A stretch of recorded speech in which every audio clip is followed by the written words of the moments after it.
السلام علیکم ناظرین و سامعین۔ ناظرین، 5000 سال پرانی حضرت نوح علیہ السلام کی کشتی کیا واقعی میں ترکی سے ملی ہے؟ اس کے اندر ایسا کیا ملا جس کو دیکھ کر ہر کوئی حیران ہے؟ سوال یہ بھی ہے کہ ترکی کے صدر طیب اردگان اسے دنیا سے کیوں چھپا رہے ہیں؟ آج کی اس قیمتی ویڈیو میں ہم آپ کو کشتی نوح کے بارے میں وہ حیران کن معلومات بتائیں گے جو آج سے پہلے یقیناً آپ کو علم نہ ہوگا۔ اس لیے آپ سے گزارش ہے کہ ویڈیو کو شروع سے لے کے آخر تک ضرور دیکھیے گا، اور اگر آپ ہمارے اس قافلہ تحقیق و جستجو میں نئے ہیں تو آپ سے درخواست ہے کہ چینل کو سبسکرائب کر کے ویڈیو کو لائک ضرور کیجیے گا۔ ناظرین اکرام، قرآن میں اللہ تعالیٰ نے جن قوموں کا تذکرہ فرمایا ہے ان کے آثار آج بھی دنیا میں کہیں نہ کہیں موجود ہیں۔ ان قوموں کو اللہ تعالیٰ نے ان کی نافرمانیوں، خدا تعالیٰ کی ذات سے انکار، رسولوں، نبیوں اور ان کے ماننے والے پر ظلم و ستم کی انتہا کر دینے پر انہیں سخت سزائیں عذاب الہی کی صورت میں دیے۔ قرآن میں ہم مسلمانوں کی عبرت اور رہنمائی کے لیے ان کا تذکرہ کیا گیا۔ حضرت نوح علیہ السلام کو ثانی آدم اس لیے کہا گیا کہ آپ کے خاندان کے افراد اور اللہ کے حکم سے تیار کی گئی کشتی میں سوار جانوروں کے علاوہ ہر چیز پانی میں غرق کر دی گئی تھی۔ حضرت نوح علیہ السلام کی کشتی پر 8 افراد سوار تھے، جن میں حضرت نوح علیہ السلام خود، ان کی اہلیہ، 3 بیٹوں اور 3 بہوؤں سمیت باقی مختلف اقسام کے جانوروں کی جوڑیاں تھیں۔ نوح علیہ السلام کا واقعہ سابقہ آسمانی کتابوں تورات، زبور اور انجیل میں بھی ملتا ہے۔ ایک عرصے سے سائنسدان حضرت نوح علیہ السلام کی کشتی کی تلاش میں تھے۔ غیر مسلم سائنسدان یہ سوال کرتے کہ اگر طوفان نوح آیا تو حضرت نوح چند انسانوں اور جانوروں کے تمام جوڑوں کو لے کر کشتی میں سوار ہوئے اور پانی کے ایک بدترین عذاب سے بچ گئے، تو آخر وہ کشتی کہاں گئی جن میں ان سب مخلوقات نے سفر کیا؟ حال ہی میں چین کے عیسائی مبلغین اور سائنسدانوں کی ایک تحقیقاتی ٹیم نے کئی ماہ پر مشتمل اپنی تحقیق کی اختتام کا اعلان کرتے ہوئے دعویٰ کیا تھا کہ انہوں نے حضرت نوح علیہ السلام کی کشتی کو دریافت کر لیا ہے۔ یہ کشتی ترکی میں واقع کوہ ارارات پر ملی، جس کی چوٹی کی بلندی سطح سمندر سے 12,000 فٹ ہے۔ ماہرین کی ٹیم کا کہنا تھا کہ اس کشتی کی 3 منزلیں ہیں۔ یہ کشتی کئی میٹر برف کی نیچے دبی ہوئی ہے۔ گزشتہ 2 برس سے 1 درجن سے زیادہ ٹیمیں حضرت نوح علیہ السلام کی کشتی کو تلاش کر رہی تھی، جن کے بارے میں قرآن کریم میں اللہ تعالیٰ نے فرمایا ہے، ترجمہ ہے کہ وہ جودی نامی پہاڑ کی چوٹی سے ٹکرا کر رک گئی تھی۔ ناظرین اکرام، چین کی اس رپورٹ کو امریکہ کے سائنسدانوں نے ماننے سے انکار کیا۔ ان کا کہنا تھا کہ کشتی کے ٹکڑوں جن کے نمونے فورینسک جانچ کے لیے بھیجے گئے تھے وہ اتنے پرانے نہیں کہ ان کے بارے میں وثوق سے کہا جا سکے کہ یہ حضرت نوح علیہ السلام کی دور کی کشتی ہے، جبکہ چینی ماہرین کا دعویٰ ہے کہ 99% یقین رکھتے ہیں کہ یہ وہی کشتی ہیں جن کو 4800 سال پہلے حضرت نوح علیہ السلام نے اللہ کی حکم سے بنایا تھا۔ ماہرین کا کہنا ہے کہ اس کشتی کی 3 منزلیں ہیں، اس کے کئی بڑے بڑے کمرے بھی ہیں۔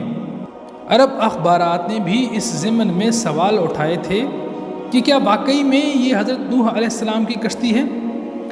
عرب اخبارات نے لکھا کہ ترک اور چینی عیسائی ماہرین نے قرآن کریم میں ان آیات کا مطالعہ بھی کیا جس میں حضرت نوح علیہ السلام کی کشتی کے سفر کو بیان کیا گیا ہے۔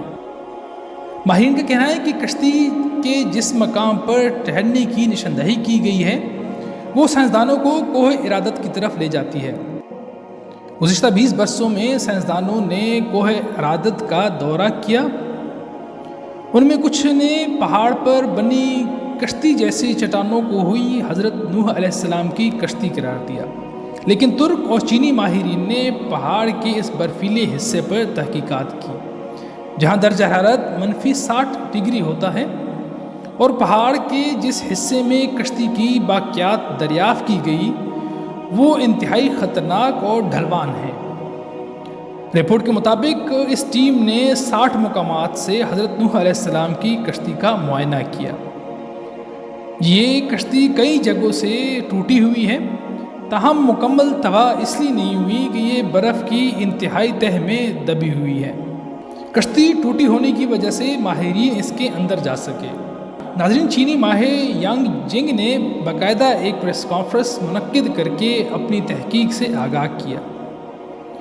کشتی کا معائنہ کرنے والے ایک چینی ماہر کا کہنا ہے کہ کشتی کا ہر کمرہ 5 میٹر اونچا ہے، اس میں کوئی بھی جانور آسانی سے سما سکتا ہے۔ چینی ماہر نے ریڈیو کاربن ٹیکنالوجی سے کشتی کے ٹکڑوں کا مشاہدہ کیا اور دعویٰ کیا کہ 4800 سال پہلی پرانی کشتی ہے۔ کشتی میں کئی صندوق بھی ملے، لیکن چینی ماہرین اس کو کھول نہیں پائے۔ ماہرین ایک دفعہ پھر جدید مشینروں سے کوہ ارادت کا تفصیلی دورہ کرنے والے ہیں تاکہ تمام رازوں سے پردہ ہٹانے کے علاوہ امریکی سائنسدانوں کو سوالوں کا جواب بھی دے سکے۔ حضرت نوح علیہ السلام کی کشتی کی دریافت کا یہ دعویٰ نیا نہیں ہے۔ دوسری جنگ عظیم میں لیونارڈ نامی برطانوی فوجی لڑائی میں حصہ لینے کے لیے عراق گیا تھا۔ لیونارڈ کو تاریخ اور آثار قدیمہ میں کافی دلچسپی تھی، اس لیے اس نے عراق کے بازاروں میں مختلف آثار قدیمہ کی اشیاء خریدنا اور جمع کرنا شروع کر دی۔ جب چل بسا تو ان کے بیٹے کے حصے میں یہ اشیاء آئی۔ اس نے یہ تمام چیزیں برطانیہ کے عجائب گھر کے حوالے کر دی۔ برٹش میوزیم سے وابستہ ماہر آثار قدیمہ ایرنک فنگل نے ان اشیاء کا معائنہ کیا۔ ان اشیاء میں سے ایک تختی بھی ملی جس پر قدیم اشوری زبان میں کچھ لکھا تھا۔ سخت مٹی سے بنے اس تختی پر لکھی عبارت کا جب ترجمہ کیا تو وہ حیران رہ گئے، کیونکہ تختی پر درج تھا کہ جب انسانوں کے گناہ بڑھ گئے تو خدا ان سے ناراض ہو گیا اور ان گناہگاروں کو پانی میں ڈبونے کا فیصلہ کیا۔ تب فرشتوں نے وادی دجلہ اور فرات میں آباد ایک نیک انسان حضرت نوح علیہ السلام تک اللہ تعالیٰ کا یہ پیغام پہنچایا کہ وہ ایک کشتی تیار کرے جس میں نیک بندوں کے علاوہ وہ تمام جانداروں کا ایک ایک جوڑا بھی سوار کر لے۔ اس تختی میں کشتی کو اتنا بڑا بتایا گیا جیسے فٹ بال کے ایک اسٹیڈیم کے برابر تھی۔ ماہرین نے اندازہ لگایا کہ تختی 4000 سال پرانی ہے، یعنی حضرت عیسیٰ علیہ السلام سے 2000 برس پہلے کی ہے۔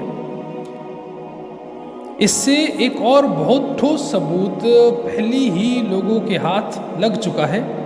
عام طور پر خصوصاً اسلام کے منکرین اس واقعہ کو افسانوی قصہ قرار دیتے ہیں۔ یہ تمام ثبوت ان کی آنکھیں کھولنے کے لیے کافی ہے۔ اس تختی پر یہ بھی لکھا ہے کہ حضرت نوح علیہ السلام کی کشتی آج کی کشتی کی طرح لمبی نہیں تھی، بلکہ بیضوی یعنی انڈے نما تھی۔ اس زمانے میں دریائے دجلہ اور فرات میں اس طرز کی کشتیاں چلتی تھیں۔ کشتی کے ٹھہرنے کے مقام کے بارے میں قرآن مجید کی سورہ ہود کی آیت نمبر 44 میں بتایا گیا کہ ایک بلند مقام جودی پر رکی تھی۔ عراق اور شام کے قدیم باشندے یہ سمجھتے ہیں کہ حضرت نوح علیہ السلام کی کشتی کوہ کردہ پر ٹھہری تھی۔ یہ مشہور پہاڑ جزیرہ ابن عمر کے قریب واقع ہے۔ یہ مقام بھی اب ترکی کے حصے میں ہے، تاہم عراق کی سرحد اس سے الگ ہے۔ مسلمان سائنسدانوں نے کوہ کردہ کو ہی حضرت نوح علیہ السلام کی کشتی کے ٹھہراؤ کا مقام قرار دیا، اس لیے یہ پہاڑ مسلمانوں میں کوہ جودی کے نام سے مشہور ہو گیا۔ ہم عیسائی مبلغین کا کہنا ہے کہ کشتی کوہ ارادت پر جا کے رکی تھی، اور یہ پہاڑ ارمینیا اور ترکی کی سرحد پر ہے۔ حضرت نوح علیہ السلام کو ثانی آدم کے علاوہ شیخ الانبیاء کا لقب بھی دیا گیا، کیونکہ وہ آپ پہلے پیغمبر تھے جن کو انسانوں کی طرف بھیجا گیا۔ ناظرین کرام، قرآن مجید میں حضرت نوح علیہ السلام کا ذکر 73 دفعہ آیا ہے۔ ان کی عمر 900 برس تھی۔ نبیوں میں آپ سب سے طویل العمر ہوئے۔ حضرت نوح علیہ السلام موجودہ عراق میں موجود ایک قوم کے پاس نبی بنا کر بھیجے گئے تھے۔ جب بہت نصیحت کے بعد بھی قوم نے سرکشی نہ چھوڑی تو آپ نے اپنی قوم کے لیے عذاب مانگا۔ اللہ نے آپ کو کشتی بنانے کا حکم دیا۔ 2 سال کی مدت میں یہ کشتی تیار کی گئی، جس کی لمبائی 300 گز، چوڑائی 500 گز اور اونچائی 30 گز تھی۔ جب عذاب آیا تو آسمان سے مسلسل بارش ہونے لگی اور زمین سے چشمے ابلنے لگے، ہر شے پانی میں غرق ہو گئی۔ حضرت نوح علیہ السلام کی کشتی 6 ماہ 8 دن پانی پر تیرتی رہی اور 10 محرم کو کوہ جودی پہ جا کے ٹھہر گئی۔ کئی دن تک پانی اترتا رہا۔ اس کے بعد جب خشکی پیدا ہوئی تو حضرت نوح علیہ السلام نے خسران شہر کو بسایا اور ایک مسجد بنائی۔ حضرت نوح علیہ السلام طوفان کے بعد صرف 60 برس زندہ رہے۔ ان کا مزار آج بھی لبنان میں موجود ہے۔ آج کے لیے بس اتنا ہی۔ اگلی ویڈیو تک اپنا خیال رکھیے گا۔ اللہ حافظ۔